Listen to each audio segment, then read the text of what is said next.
Sebelum kita mulai pembelajaran kita bangkit berdiri dulu yuk. Kita mau nyanyi Yesus di dalam rumahku senang-senanglah. Yesus di dalam rumahku senang-senanglah. Senang-senanglah. Senang-senanglah. Yesus di dalam rumahku senang-senanglah. Senang-senanglah. When Jesus in my family, happy happy ho. Happy happy ho. Happy happy ho. When Jesus in my family, happy happy ho. Happy happy ho. Happy happy ho. Waktunya baca firman Tuhan. Anak-anak semua bilang kitabnya yuk. Kita membaca firman Tuhan yang tertulis di Lukas 2 ayat yang ke-47. Lukas 2 ayat yang ke-47, demikian firman Tuhan. Dan semua orang yang mendengar dia sangat heran akan kecerdasannya dan segala jawab yang diberikannya. Kecerdasan siapa yang dimaksud firman Tuhan ini? Kecerdasan Tuhan Yesus ketika dia masih kecil, dia sudah bisa mengajar. Ternyata Tuhan itu waktu kecil dia cerdas, dia pintar, dia suka belajar dan bertanggung jawab dan menghormati kedua orang tuanya. Jadi kita belajar bagian dari teladan Tuhan Yesus. Sama seperti Tuhan Yesus, masa kecilnya dia cerdas, pintar. Anak-anak semua yang ada di rumah juga anak-anak yang cerdas dan anak-anak yang pintar di dalam Tuhan. Amin. Demikian firman Tuhan, kita berdoa. Tuhan Yesus, terima kasih. Kami bersyukur, kami boleh kembali belajar. Semua karena kebaikan Tuhan. Kami sudah memuji menyembah Tuhan, kami sudah belajar firman Tuhan, dan sekarang kami akan belajar. Berkati kami semuanya. Dalam nama Yesus kami berdoa. Haleluya. Amin. Oke anak-anak semuanya, kita akan melanjutkan pembelajaran kita. Minggu lalu kita sudah UH yang kedua. Terima kasih buat anak-anak hebat yang sudah mengikuti UH yang kedua. Kalian sudah memberikan yang terbaik. Sekarang kita akan belajar tentang keluargaku, tanggung jawabku. 2 minggu yang lalu kita belajar aku bertanggung jawab. Jadi anak-anak sudah belajar tentang apa sih arti tanggung jawab dan bagaimana menjadi anak yang bertanggung jawab, bukan hanya di rumah, di sekolah, di lingkungan, dimanapun kalian berada ya. Sekarang kita akan belajar keluargaku, tanggung jawabku, yaitu pelajaran yang ke-6. Teacher, kita belajar ini untuk apa sih? Ya, ketika kita belajar ini, anak-anak semakin mengerti bagaimana menjadi anak yang bertanggung jawab. Kita juga belajar tentang teladan dari Yesus. Yesus di masa kecilnya adalah orang yang bertanggung jawab. Jadi kalian memahami cerita itu dan kalian juga tahu apa sih manfaat tanggung jawab dalam kehidupan kita, ya. Dan kalian bisa menikmati dari buah yang kalian lakukan selama ini di rumah, di sekolah, bahkan di lingkungan gereja, di lingkungan tempat kalian tinggal, ya. Itu adalah manfaatnya. Kalian bisa mengenal kisah tentang anak-anak Imam Eli. Kalian juga tahu hal-hal apa yang harus kalian lakukan supaya kalian menjadi anak-anak yang bertanggung jawab. Amin. Oke, materi kita hari ini menceritakan tentang Yesus adalah seorang anak yang bertanggung jawab ketika dia kecil, ketika dia ada di bumi ini. Dia taat, dia bertanggung jawab, dia mengasihi orang tuanya, yaitu mamanya Maria dan papanya Yusuf. Dia tidak pernah melawan, tapi dia menghormati kedua orang tuanya. Jadi tadi Teacher Melda sudah ajak anak-anak untuk membuka Lukas 2 ayat 41. Dikatakan Yesus itu adalah orang yang cerdas dan orang kagum takjub. Hebat sekali ya pewahyuannya. Pernah nggak anak-anak lihat orang lain lalu kagum, ih pintar sekali dia ya, hebat sekali dia ya. Pasti pernah ya. Jadi waktu Yesus kecil ada banyak orang-orang yang mengagumi kecerdasan dan kepintaran Tuhan Yesus. Ya, karena kita percaya kenapa Yesus cerdas, kenapa dia pintar? Karena dia dia juga termasuk orang yang bertanggung jawab, tentunya bertanggung jawab dalam hal belajar, makanya dia pintar ya. Ketika hilang dari pengawasan ayah dan ibunya, ketika mereka pergi ke sinagog ya, mereka beribadah ke sana, ada acara di sana, Yesus hilang dari pengawasan ayah dan ibunya ketika pulang dari acara itu. Di tengah jalan, mamanya papanya bingung, tiba-tiba ingat, Yesus mana? Anakku mana? Sama kayak mama kalian kalau kehilangan di mall atau di mana, aduh anakku mana ya? Mamanya panik, papanya panik. Lalu apa yang mereka lakukan? Mereka pergi balik lagi untuk cari Yesus, dan ternyata Yesus ditemukan di sinagog ya. Sinagog itu tempat di mana mereka mengadakan pertemuan. Kalau zaman dahulu belum ada sekolah seperti sekarang, jadi mereka belajarnya kalau ada pertemuan di sinagog namanya ya. Oleh karena itu Tuhan Yesus tekun belajar ya. Jadi waktu di sinagog itu Tuhan Yesus didapati orang tuanya sedang mengajar orang-orang dewasa ya. Orang-orang ahli-ahli Taurat ada di situ sedang berbincang-bincang dengan Yesus. Jadi mereka berbincang-bincang, Yesus berbincang-bincang dengan orang dewasa ya. Tentunya mereka berdiskusi dan membicarakan tentang firman Tuhan.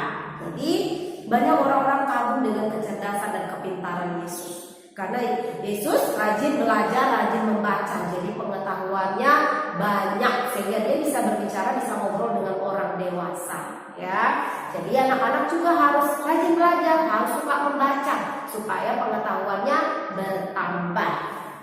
Jadi Tuhan Yesus itu suka belajar, suka membaca, khususnya membaca firman Tuhan, mempelajari firman Tuhan. Oleh karena Tuhan Yesus tekun belajar, dia tumbuh menjadi anak yang pintar. Jadi kalau kamu mau jadi anak yang pintar, harus sama seperti Tuhan Yesus, belajar supaya pintar. Hal itu berarti semasa kecil Yesus adalah anak yang bertanggung jawab. Kalau Yesus pintar, berarti dia termasuk anak yang bertanggung jawab. Kenapa? Karena dia bertanggung jawab belajar. Sebagai anak-anak, dia bertanggung jawab kepada orang tuanya, menghormati orang tuanya. Dia bertanggung jawab di sekolah, yaitu mengerjakan tugas-tugasnya, yaitu belajar. Sekalipun zaman Yesus belum ada sekolah, tapi Yesus belajar. Ya, anak-anak juga yang ada di rumah, kita belajar dari teladan Tuhan Yesus, rajin belajar supaya pintar, ya, supaya pintar. Tuhan Yesus memiliki tugas belajar dan menjadi anak yang pintar. Sekarang pertanyaannya, dapatkah kamu melakukannya? Yo, dipikir-pikir. Pasti bisa bersama dengan Tuhan. Jangan malas. Kan ada lagunya, Yesus angkat malasmu, buang ke laut, buang ke laut, buang ke laut. Jadi malasnya dibuang jauh-jauh. Kalau malas nggak akan bisa pintar sampai kapanpun. Harus belajar dengan rajin. Amin, anak-anak hebat. Tetap semangat mengikuti pembelajaran sekalipun masih lewat daring. Jika kamu rajin belajar dan menjadi anak yang pintar, itu tandanya kamu anak yang bertanggung jawab. Itu buahnya, buah dari perbuatan kalian. Ada sebab akibatnya. Kalau kamu belajar berarti kamu pintar. Kalau kamu pintar berarti kamu anak yang bertanggung jawab. Sebaliknya kalau kamu bodoh, nggak tahu apa-apa, berarti kamu nggak bertanggung jawab. Berarti tidak belajar, berarti tidak mengerjakan homework, berarti tidak menghormati orang tua. Ya, Teacher Melda berharap kalian menjadi anak-anak yang bertanggung jawab. Tugasmu adalah belajar. Ya, sekali lagi, tugasmu adalah belajar, bukan cari nafkah. Cari nafkah itu tugasnya orang tua. Tugas kamu itu belajar. Sekalipun kalau ada kerjaan di rumah, kamu bisa tolong mama sesuai dengan usia kamu. Kamu bisa nyapu rumah, kamu bisa bantu mama potong-potong sayur, kamu bisa bantu mama ngangkat piring, nyuci piring. Tapi tugas utama kamu adalah belajar. Jadi harus bertanggung jawab sama orang tuanya, bertanggung jawab sama guru, sama tugas-tugas yang sudah diberikan. Itu adalah tanggung jawab kamu. Kasihan mama papa kerja pulang-pulang, teachernya telepon, "Ma Bu, tugas anaknya seperti pulang kerja capek ngajarin anak lagi, ya. Jadi kalau ada tugas kamu belajar mandiri. Kalau nggak paham tanyalah teacher, ya. Teacher nggak marah kok, tanya teacher. Atau tunggu mama juga nggak apa-apa, tapi bukan mama yang mengerjakan, tapi kamu ingatkan mama. Mama tolong dong ada tugasku. Seperti itu ya sayang. Jangan mama terus yang maksa-maksa, ayo dong kerjakan tugasnya. Mama kan capek ngurusin adik, ngurusin anak-anak di rumah, cari duit bantu papa, ya. Harus belajar jadi anak yang bertanggung jawab. Kalau temanmu ngajak kamu bolos dari sekolah, itu good atau bad? Itu perbuatan yang bad, ya. Terus ada kalau lagi ujian kamu diperhadapkan untuk mencontek, apakah kamu pilih mencontek atau tidak? Mana suaranya? Oke, good. Tidak boleh mencontek. Itu perbuatan bad, itu perbuatan tidak terpuji, ya sayang. Jadi Tuhan Yesus menjadi anak pintar bukan mencontek, ya.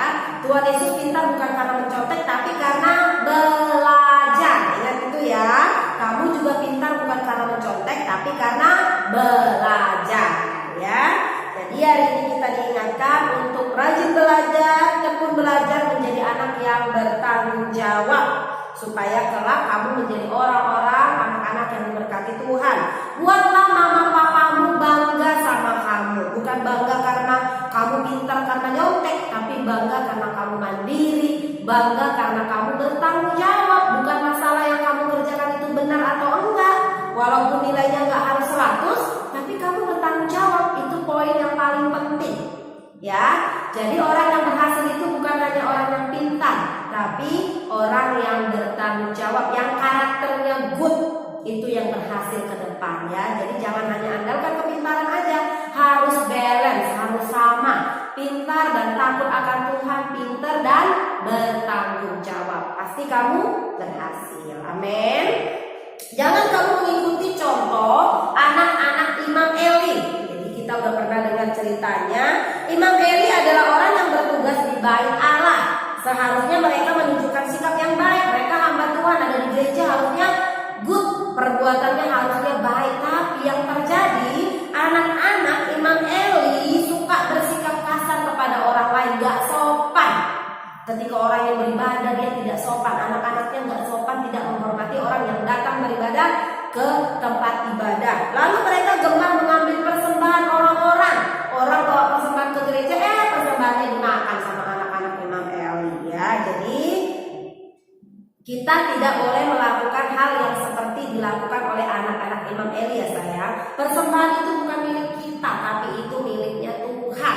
Dia harus dikelola dengan baik. Tidak boleh diambil. Kalau diambil itu namanya mencuri. Jadi perbuatan mereka perbuatan tidak baik dan tidak terpuji. Perbuatan mereka tidak disukai oleh Tuhan, tidak sesuai dengan kehendaknya Tuhan.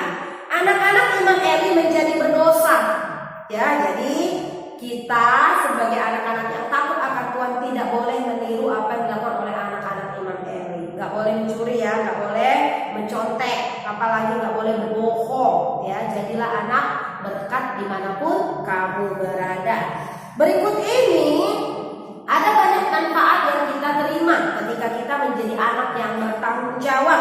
Dengan menjadi anak yang bertanggung jawab dalam keluarga, maka kamu telah yang pertama melakukan kehendak Tuhan. Ketika kamu bertanggung jawab, berarti kamu melakukan kehendak Tuhan. Poin yang kedua, membahagiakan orang tua. Mama papa kamu bahagia, mama papa kamu bangga kalau kamu jadi anak yang bertanggung jawab.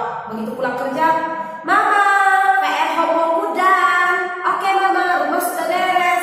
Mamanya kan happy, sumringah, mama, wow, hebat sekali anak mama, hebat sekali anak papa. Jadi mama papa tinggal cek kerjaan kamu, oh udah oke, kirim ke teacher. Oke sayang. Lalu berikutnya, kamu telah menjadi teladan bagi kakak, bagi adik, dan anggota keluarga lainnya. Dengan kamu bertanggung jawab, kamu jadi berkat sama kakak, sama abang kamu, sama adik-adik kamu. Apalagi anak yang pertama, kamu jadi berkat sama adik-adik kamu. Mereka contoh yang baik dari kalian semua. Lalu berikutnya apa? Menyenangkan hati Tuhan. Kalau mama papa happy, kalian bertanggung jawab, apalagi Tuhan. Tuhan itu musik dada dulu, senyum-senyum. Lihat, aduh anak ini hebat sekali ya.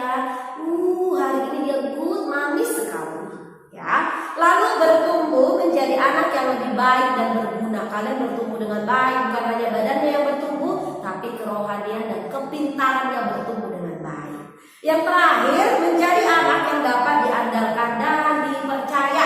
Ini juga poin penting, kalian menjadi anak-anak yang dapat diandalkan dan dapat dipercaya. Kamu harus membiasakan dirimu memiliki sikap bertanggung jawab mulai dari sekarang, bukan besok. Mulai dari sekarang, ketika kalian mendengar video pembelajaran ini, mulai dari sekarang kalian harus bertanggung jawab. Ada amin? Amin ya. Jadi jikalau kamu mengalami kesulitan, berdoalah kepada Tuhan, minta tuntunan Roh Kudus supaya ditolong. Setelah itu minta tolong sama teacher, minta tolong sama orang tua kamu, maka kamu akan ditolong ya. Jadi kalau ada mengalami kesulitan, minta tolong kepada yang pertama siapa? Tuhan Yesus. Kamu berdoa. Ketika kamu bangun pada pagi hari, berdoalah kepada Tuhan Yesus ya. Sampai kamu beraktivitas juga serahkan aktivitasmu kepada Tuhan. Waktu kamu belajar juga izinkan Roh Kudus dan Tuhan Yesus menolong kamu. Amin. Demikian pembelajaran kita hari ini. Kita belajar bahwa keluargamu adalah tanggung jawabmu. Kebagian keluarga ada bagian yang harus anak-anak kerjakan ya, yaitu bertanggung jawab di dalam keluarga. Tanggung jawab sebagai anak, tanggung jawab sebagai murid. Anak berkat, teladani teladan Tuhan Yesus. Untuk tugasnya anak-anak, teacher minta mengerjakan halaman 54. Di situ ada memperhatikan gambar. Perhatikan gambar ini. Lalu kamu ceritakan isi gambar ini, mereka sedang apa sampai di sini ya, sampai 6. Ceritakan mereka sedang apa. Lalu tugas satu lagi ayat hafalan halaman 57. Lukas 2 ayat 47. Ayat hafalan dihafal, videokan kirim ke teacher. Tugasnya ada 2 ya sayang. Demikian pembelajaran kita. Tetap semangat. Tuhan Yesus memberkati kalian semua. Kita berdoa. Tuhan Yesus, terima kasih. Kami sudah selesai belajar. Jadikan semua anak-anak yang di rumah menjadi anak-anak yang bertanggung jawab dalam keluarga mereka. Mereka menjadi anak-anak yang baik, yang pintar, yang cerdas, yang takut akan Tuhan. Mereka jadi anak kebanggaan bagi papa mama mereka. Terima kasih Tuhan. Dalam nama Yesus kami berdoa. Haleluya.